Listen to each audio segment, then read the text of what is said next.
নমস্কার বন্ধুরা, আমাদের আজকে রেসিপি বেগুন আলু দিয়ে কাতলা মাছের ঝোল। এর জন্য লাগবে আমার কাতল মাছ আমি কেটে বেছে ধুয়ে পরিষ্কার করে হলুদ লবণ তেল মাখিয়ে নিয়েছি।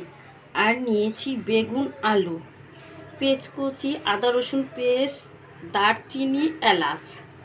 এখন আমরা রান্নার জন্য চুলায় চলে যাব।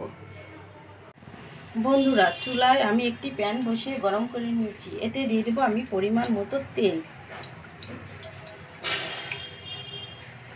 তেল দিয়ে ভালোভাবে গরম করে আমি এক এক করে মাছগুলো এখন দিয়ে দেবো।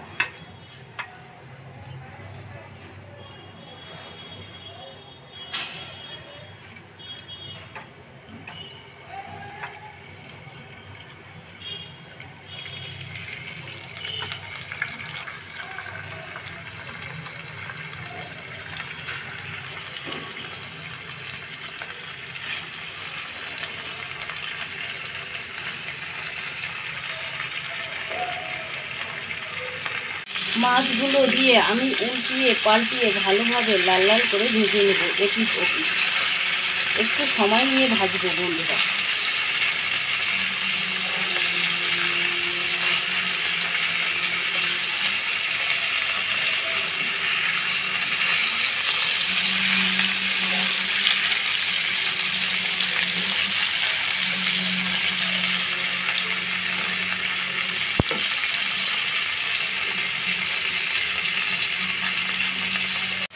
বন্ধুরা, মাছগুলো আমি একটু সময় নিয়ে উল্টি পাল্টিয়ে লাল লাল করে ভেজে নিয়েছি। এখন আমি এক এক করে মাছগুলো তুলে নেব।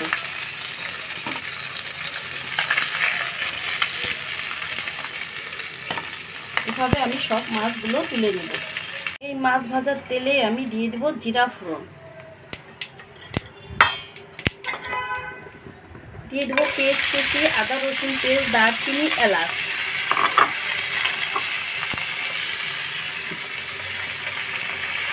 দিয়ে আমি ভালোভাবে নেড়ে চেড়ে লাল লাল করে ভেজে নেব। দিয়ে দেবো পরিমাণ মতো লবণ,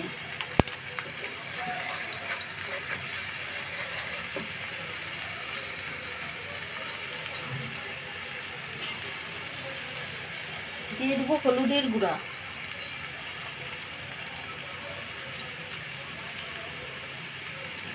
দিয়ে দেবো 1 চামচ মরিচের গুঁড়া। দিয়ে মশলাটা আমি ভালোভাবে কষিয়ে নেব।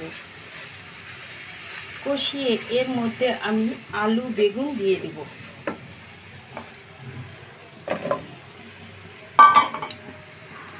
দিয়ে নেড়ে চেড়ে ভালোভাবে মিশিয়ে আমি এটা সুন্দরভাবে ভেজে নিব।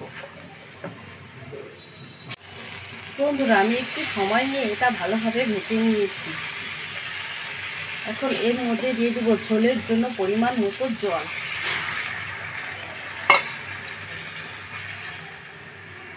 আর দিয়ে দেবো ভাজা মাছগুলা।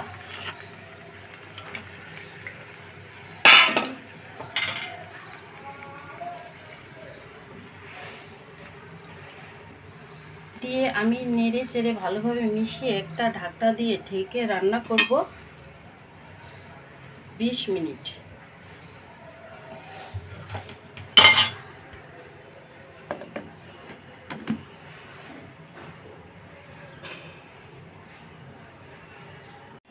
বন্ধুরা, ফিরে আসলাম আমরা 20 মিনিট পর।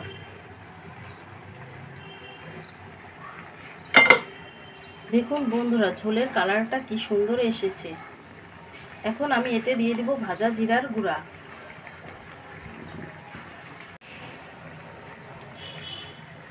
ভাজা জিরার গুঁড়াটা দিয়ে আমি ভালোভাবে মিশিয়ে নিব। বন্ধুরা, আমি কিন্তু রান্নাটা সবসময় সহজভাবে দেখানোর চেষ্টা করি। আমি সবসময় ঘরে থাকা উপকরণ দিয়ে রান্নাটা বেশি দেখিয়ে থাকি, যাতে সবাই এটা রান্না করে খেতে পারে। দেখুন বন্ধুরা, তৈরি হয়ে গেল আমাদের বেগুন আলু দিয়ে কাতলা মাছের ঝোল। কত সহজ রান্নাটা, আর ঝোলের কালারটা কি সুন্দর এসেছে। এখন আমি চুলাটা অফ করে দেব।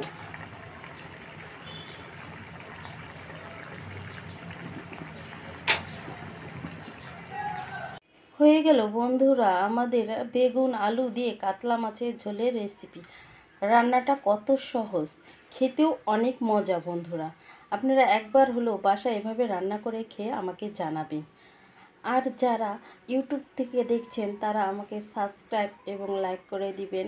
আর যারা ফেসবুক থেকে দেখছেন তারা প্লিজ লাইক শেয়ার কমেন্টস করে দিবেন। এবার তাহলে আসি।